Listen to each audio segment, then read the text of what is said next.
Yo, what's poppin', Low Gang? Today we're going to be doing another rant. This one comes from Ultraseraph, who says, oh cool. So for the next one, I only have one album I want you to listen to. The Black Parade by My Chemical Romance. And I want you to listen to the album in this order. The End, Dead, Teenagers, The Sharpest Lives, Cancer, House of Wolves, I Don't Love You, This Is How I Disappear, Disenchanted, Mama, Sleep, Famous Last Words, and Welcome to the Black Parade. So, that is what I was tasked with. The local redneck is trying to pill me on a certain type of music yet again. And I think the best way to open this whole rant and my experience with the album is the context of how I listened to the album today, less than an hour ago, in fact. I literally binged the entire thing and then immediately rushed to the car to record this rant because it's the last day of the month. I only have so many hours left of the day to get this out on time because I put it off because it was a lot of work compared to the other rants, that is. So, last day of the month right here.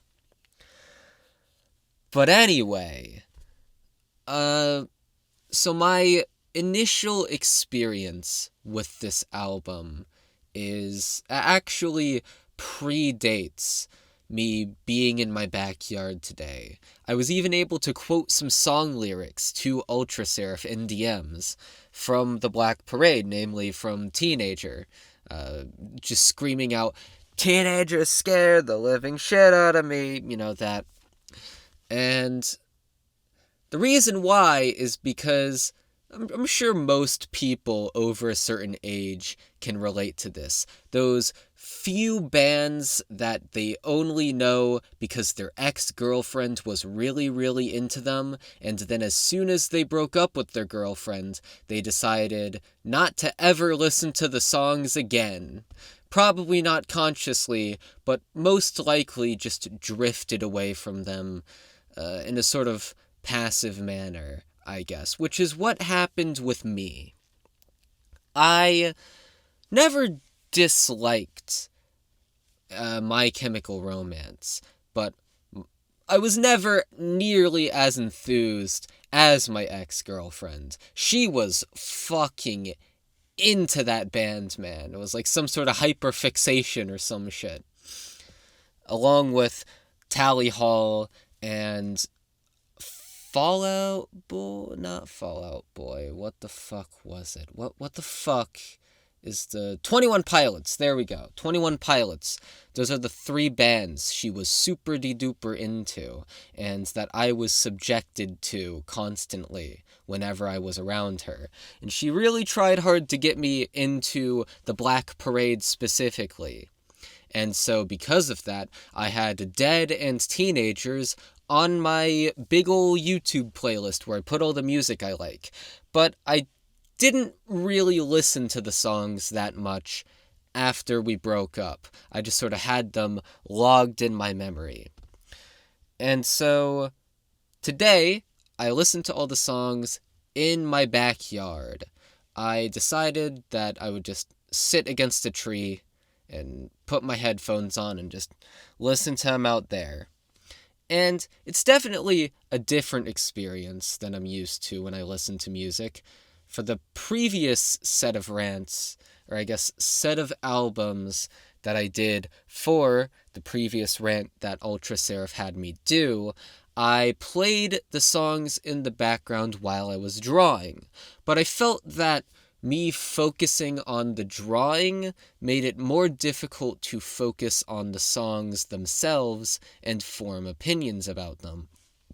And I was also not taking an extraordinary amount of notes because I was too busy moving my hands to draw the picture. And so, this time, instead of multitasking, I dedicated my entire attention towards the album as I was listening to it. And so, that's why I had to mention that I was in the backyard. And also, I guess I'll get more into this as I go on. So I'm not sure if I'll go chronologically or not, but I guess I can start with The End, which I think is the beginning of the album in both the order that Ultra is making me listen to them in, and also the official order, because it's the dude dying. This song is really short. It's, I think, less than 2 minutes even.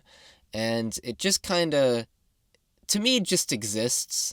I listened to it and it passed by. Felt kind of nothing the entire time. Was just like, yeah, it's an intro, all right. It's a thing that exists. But everything after that was much better.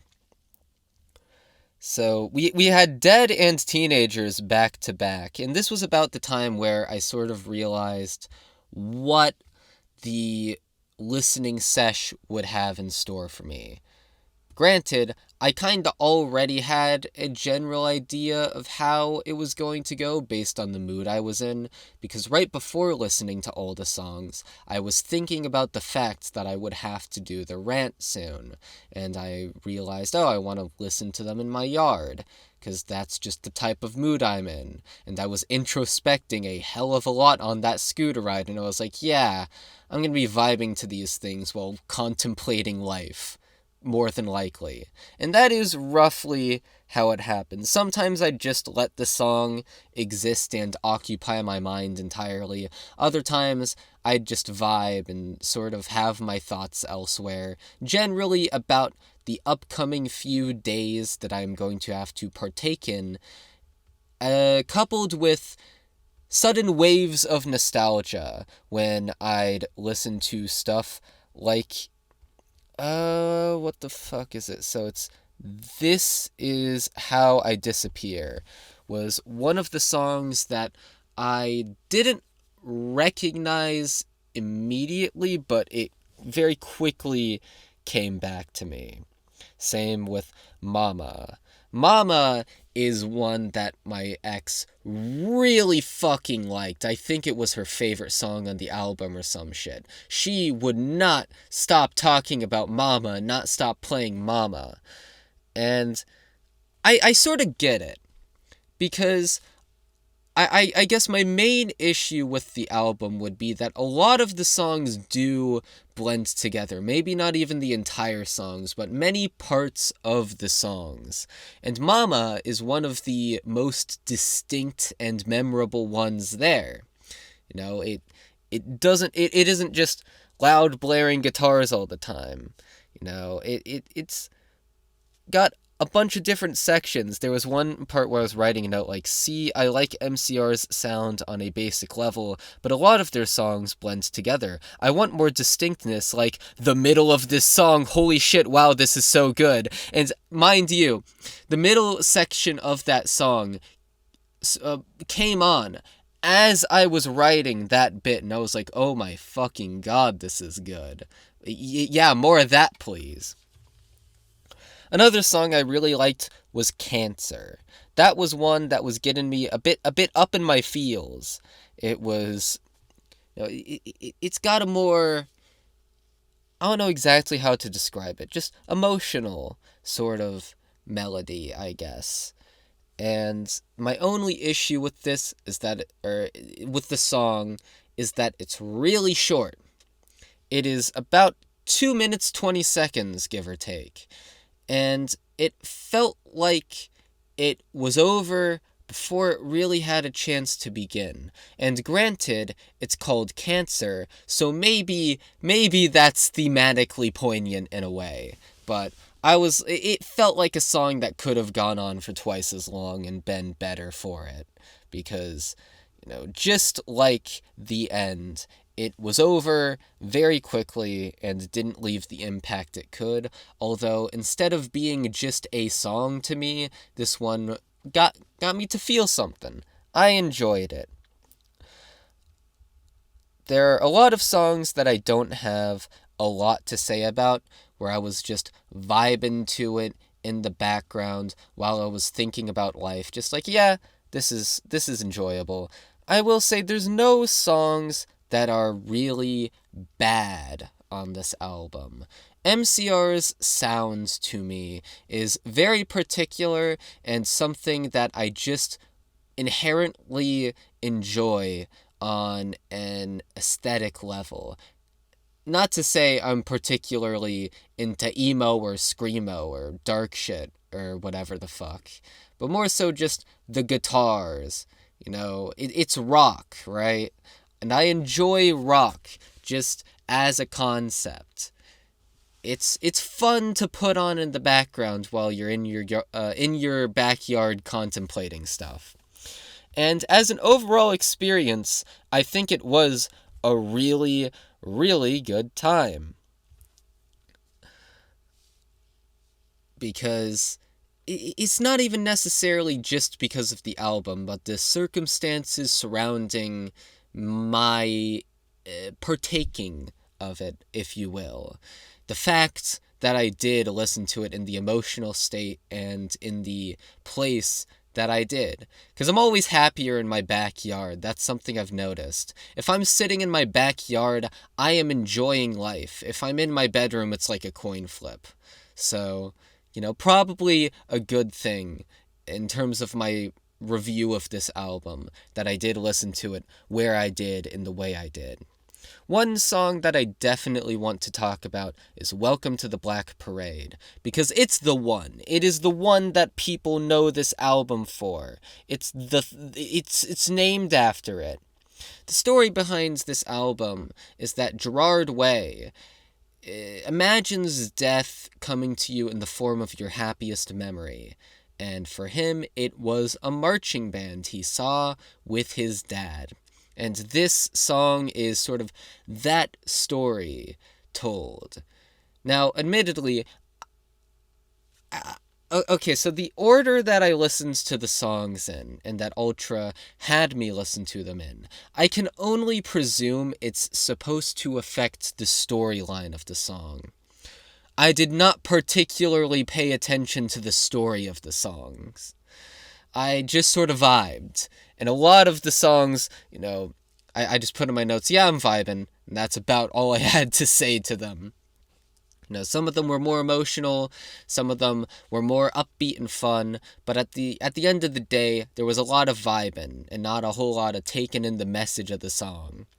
But the reason why I think Welcome to the Black Parade did so well is because it just makes such a statement, man.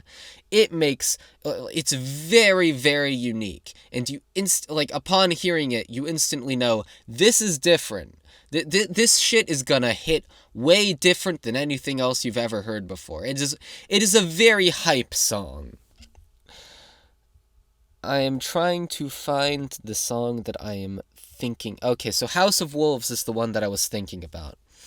This song's melody is very fun, and it's something that I couldn't help but think to myself was theoretically catchy. And I do want to re-listen to it in order to really become acquainted with the melody and shit like that. But it felt like it was meant to be catchier than it actually was, and that it might be catchier if it was something like a Will Wood song or whatever, because it does got a bit of that funk that a lot of Will Wood songs have.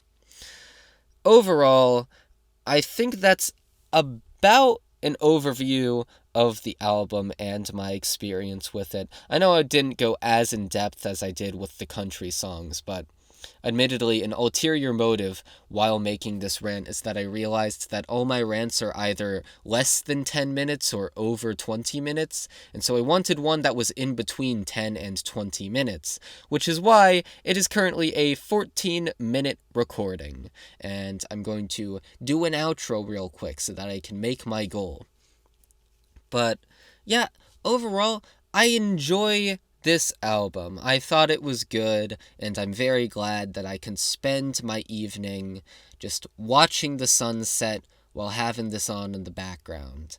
And yeah, good time. If I had to put a number score on it, probably like a strong 7. What could put it up there further is for it to have more catchy and distinct sounding songs, and be Lemon Demon and or Will Wood. That's how you get a 10 out of 10 from me. Anyway, that's about it. See ya.